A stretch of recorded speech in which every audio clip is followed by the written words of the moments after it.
आखिर कौन थे वे ऋषि जिनके पास था ब्रह्मांड का सबसे शक्तिशाली अस्त्र? आखिर वो अस्त्र कौन सा था जो ब्रह्मा के ब्रह्मास्त्र, भगवान शिव के पाशुपास्त्र और विष्णु के नारायण अस्त्र से कई गुना अधिक शक्तिशाली था?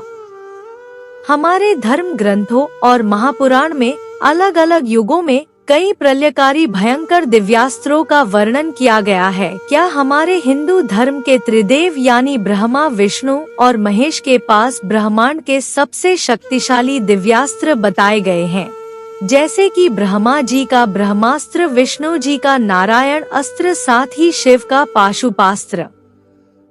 क्या आप जानते हैं कि ब्रह्मांड का एक ऐसा अस्त्र भी था जो शास्त्रों से कई गुना ज्यादा भयंकर था? यह कोई और नहीं बल्कि ब्रह्मदंड था। तो आखिर कितना शक्तिशाली था ब्रह्मदंड अस्त्र और इस अस्त्र पर किसका आधिपत्य हुआ करता था? दरअसल ब्रह्मदंड अस्त्र से जुड़ी हुई एक खास गाथा हमें मिलती है, जहां पर भगवान श्री राम के दो सर्वश्रेष्ठ गुरु यानी महर्षि विश्वामित्र और महर्षि वशिष्ठ के बीच में एक भयंकर युद्ध हुआ था और उस समय ही सर्वोच्च शक्तिशाली अस्त्र का उपयोग किया गया था। दर्शल वन पर्व अध्याय 174 के अनुसार ऋषि वेदव्यास युधिष्ठिर को गाथा सुनाते हुए बताते हैं कि महर्षि विश्वामित्र एक महर्षि होने से पहले एक क्षत्रिय राजा हुआ करते थे। समुद्र मंथन के दौरान जब कामधेनु गाय का प्रादुर्भाव हुआ,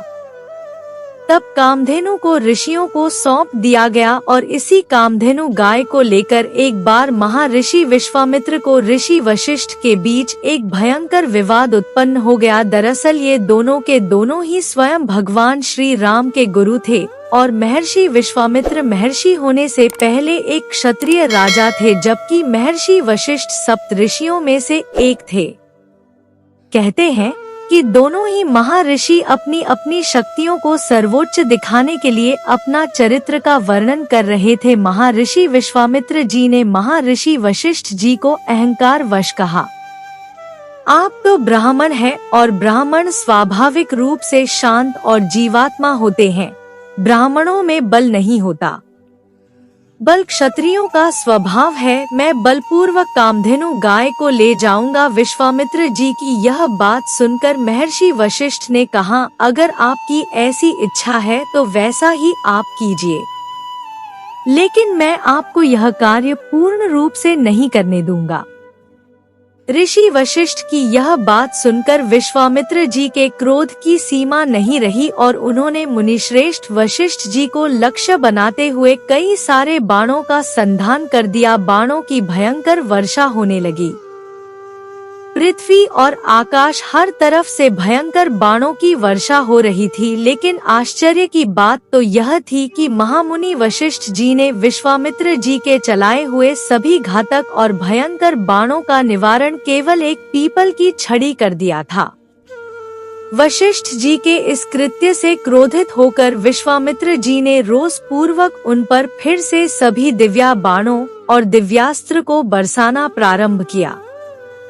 कहते हैं विश्वामित्र जी ने महर्षि वशिष्ठ पर अग्नि अस्त्र, वरुण अस्त्र, श्याम अस्त्र और वव्य अस्त्र का भी प्रयोग किया, लेकिन सभी दिव्यास्त्र मिलकर भी महर्षि वशिष्ठ को कोई प्रकार की भी हानि पहुंचा पाए और नाकामयाब रहे। और तेजस्वी वशिष्ठ जी ने पीपल की लकड़ी से इन सभी अस्त्रों का निवारण किया और इन सभी दिव्यास्त्र को उल्टा लौटा दिया। कहते हैं उस समय उनके साथ उनकी सेना और साथ ही उनके कई सारे पुत्र भी मौजूद थे और जब महर्षि विश्वामित्र इतने सारे दिव्यास्त्र उन पर छोड़े थे तो उसे पीपल की लकड़ी से महर्षि वशिष्ठ उन सभी दिव्यास्त्र को उल्टा लौटा दिया। कहते हैं इसी वजह से उनके 100 पुत्र और उनके विशाल सेना जलकर भस्म हो गई। यह सब देखकर महर्षि विश्वामित्र महर्षि वशिष्ठ की शक्ति से परास्त होकर धरती पर गिर पड़े। एक साधारण से ऋषि से परास्त होने के बाद और अपने पुत्रों की मृत्यु के बाद महर्षि विश्वामित्र जी बेहद दुखी, दोष और गलानी से भर गए थे। वे एक क्षत्रिय होने का दावा कर रहे थे और यह सब फीका पड़ गया। उन्होंने अपने बचे हुए पुत्रों को ही अपना राज्य सिंहासन और अपना सारा दायित्व सौंप दिया और स्वयं वन में तपस्या करने चले गए। वाल्मीकि रामायण के बालकांड के सर्ग 53 में भी इस बात विवरण मिलता है।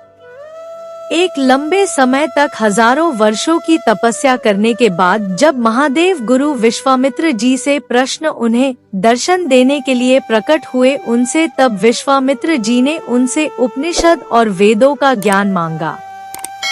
साथ ही ब्रह्मांड में मौजूद सभी दिव्यास्त्रों और सभी शस्त्रों का ज्ञान मांगने की भी इच्छा प्रकट की। महादेव ने विश्वामित्र जी को अस्त्र शस्त्र वेद उपनिषद और पुराणों का ज्ञान देकर अंतर ध्यान हो गए और उसके बाद महादेव से वरदान पाकर महर्षि विश्वामित्र जी फिर से शक्तिशाली हो गए। महर्षि वशिष्ठ जी के आश्रम में उनसे बदला लेने पहुँचे और उन्हें युद्ध के लिए ललकारने लगे।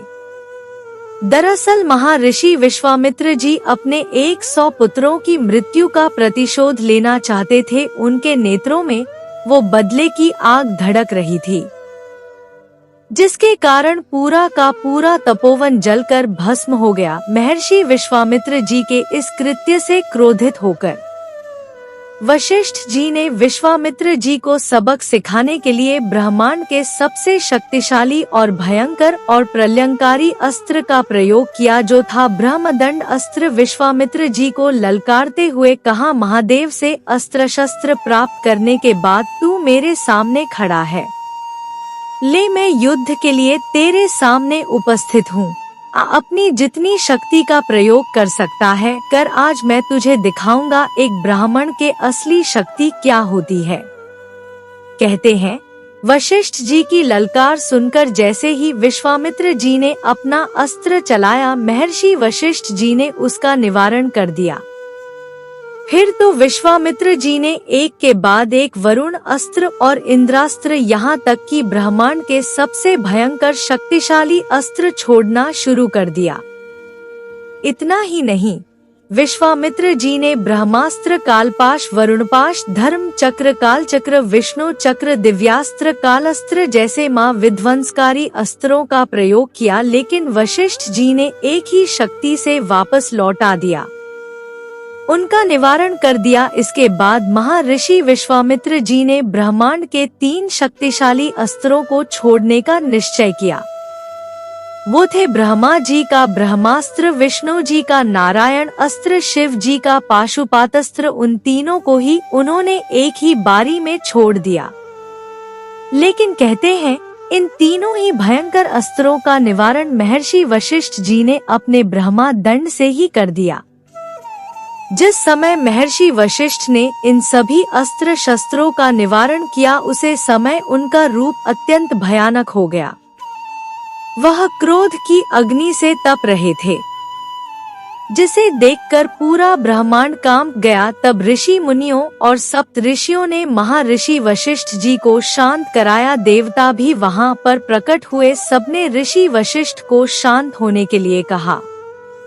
महर्षि वशिष्ठ की इतनी शक्तिशाली शक्तियों को देखकर विश्वामित्र जी भी हैरान थे। युद्ध को समाप्त करके वह उदासीन हो गए और कहने लगे, क्षत्रियों का बल तो केवल नाम मात्र का है, वास्तविक तेज तो तपस्या से ही आता है। इस घटना के बाद विश्वामित्र जी ने महर्षि वशिष्ठ जी से क्षमा मांगी और खुद भी दोबारा तपस्या करने के लिए चले गए। तो आप भी समझ गए होंगे कि ब्रह्मदंड कोई ऐसा वैसा मामूली अस्त्र नहीं था। इस अस्त्र को प्राचीन काल में ऋषि मुनि एक रक्षा कवच के लिए उपयोग में लाते थे। सभी अस्त्र को निगलने की शक्ति रखता था और समय आने पर आप इस ब्रह्मांड से निकले हुए अस्त्र को वापस किसी और पर छोड़ा जा सकते हैं। इसीलिए ब्रह्मा दंड अस्त्र ब्रह्मांड का सबसे शक्तिशाली शस्त्र कहा जाता है। सप्त ऋषियों के पास मौजूद था। उम्मीद करती हूँ यह कहानी आप लोगों को अच्छी लगी होगी। अच्छी लगे तो लाइक करें, अपने दोस्तों के साथ शेयर करें, मेरे चैनल को सब्सक्राइब करें, कमेंट में हर हर महादेव अवश्य लिखें। बहुत बहुत धन्यवाद। कहानी सुनने के लिए बहुत बहुत धन्यवाद। मिलती हूँ एक और अच्छी कहानी के साथ।